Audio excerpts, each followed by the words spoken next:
The first question everyone asks about developing a structure for your business, as illustrated by this diagram here, is what is the purpose?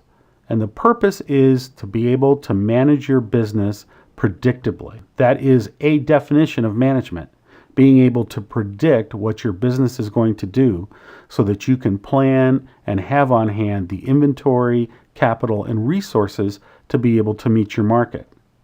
We say that if you use GameChanger to create a system for your business, a comprehensive structure for your business, that your business will become predictable, quiet, and productive. Predictable, we understand what we think it's going to do in the future, and we're able to make some reasonable plans against that. Quiet in that there aren't a lot of problems that come up day to day. For the most part, the business really runs itself. And then productive. The business meets its key performance indicators, it meets its goals, and it does it in a quiet and predictable way. And it allows you, as a business owner, to be able to back away from the business, to pursue other interests, to create more markets, to create new products, and to be able to grow your business in an organized fashion. Having a process perspective on your business is what separates successful businesses and long-term players from startups and businesses that stay small for their entire existence. Process is the main differentiator that helps you jump the gap between being a startup and being a going concern. Given the current economic situation, businesses not focusing on their processes and procedures are likely to fail because they will be passed up by businesses that are investing in those pieces of their infrastructure. When thinking about systematizing your business, a good way to do it is to look at it from a macro to micro view. In other words, look at it from the outside as a whole individual entity, and then drilling down to the individual pieces that make it work. In fact, the lack of this analysis is one of the major reasons why businesses fail, and they don't fail because of lack of customers. They fail in being able to deliver a consistent customer experience and a consistent level of quality. Remember that quality is customer satisfaction and minimum variation. So looking at this diagram we've created here, when we're looking at our business in terms of systematizing it, we look at it in terms of levels. In this diagram, we've used the analogy of altitude. So at the 100,000 foot level, that's the vision level. And we look at what we do and what motivates us, why we care about doing this product, what it is about the product that drives us and what makes us love what we do so that it's important to us. If your vision doesn't resonate with you, then it's not going to resonate with anybody. And it's going to make selling your product and maintaining your business that much more difficult. Then the next level, at the 50,000 foot level, is mission. And that's what we do and who we do it for. And it really talks about the products that we make, who we're selling them to, why they're important to the people that we're selling them to. So this combination of vision and mission will give not only our customers, but our internal staff an idea of what's important to the business and what the business is supposed to be doing as its core operation. This becomes more important as you move down the road and opportunities start to rise up that will pull the business from its core. Having a good understanding of what the focus of the business is will allow you to make either an informed choice of moving off of that core or keep you on target. The next level, the 25,000 foot level, are your goals. What we will achieve. These goals can be financial, they can be a certain level of quality, they can be a certain market share, they can be a certain level of publicity and notoriety. They can be a number of hits to your website.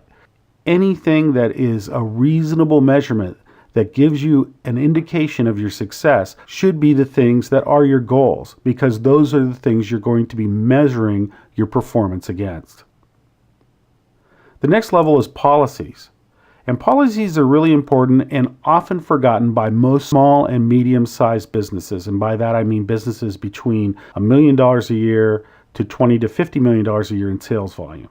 What policies are who has authority to take what action under what circumstances. In other words, who can sign checks, who can sign contracts, who can authorize changes to contracts, who can authorize the cancellation of a contract, who can hire and fire people.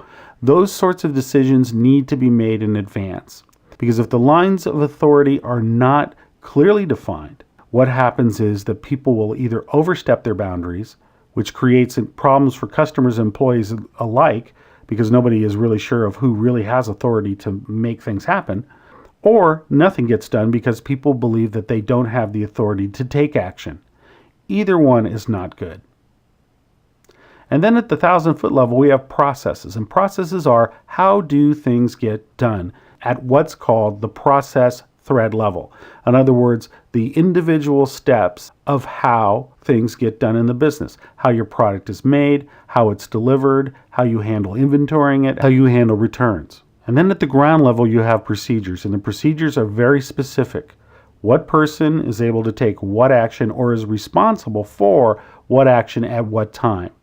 And what are the constraints on them performing that action? Procedures are usually where most businesses start.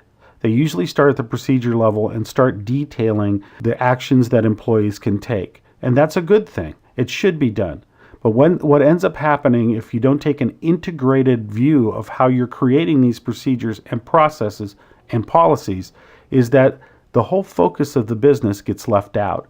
Instead of communicating what the business is about and what the expectations are so people can use the procedures as a guide and apply intelligent decision making to them, they're going to follow the procedures as if they're law.